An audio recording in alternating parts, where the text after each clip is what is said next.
BJP के प्रवक्ता जगदम्बिका पाल हमारे साथ जुड़ गए हैं। जगदम्बिका जी, बहुत बहुत शुक्रिया एपीएन से जुड़ने के लिए। और दो ऐसे राज्य हैं, यूपी और उत्तराखंड, जहां पर सबसे ज्यादा मेहनत भी हुई और उस मेहनत का नतीजा दिख रहा है। रुझानों में बीजेपी को बहुमत मिल गया है।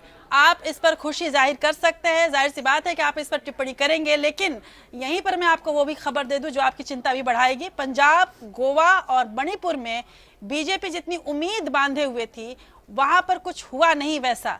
कैसे लिया जाए इसको? देखिए, पंजाब में हमेशा ये ट्रेंड रहा है कि एक बार कांग्रेस की सरकार आती थी, एक बार अकाली दल भाजपा के गठबंधन की सरकार आती थी।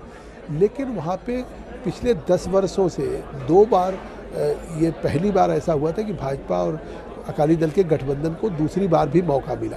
तो आज वो जो परिणाम है, ये जो पंजाब के लोगों की एक टेंडेंसी है कि एक बार सरकार में रहने के बाद उस सरकार को बदल देते हैं, लेकिन भाजपा और अकाली दल का गठबंधन तो 10 वर्षों में रहा, तो ये शायद एंटी इनकम्बेंसी है।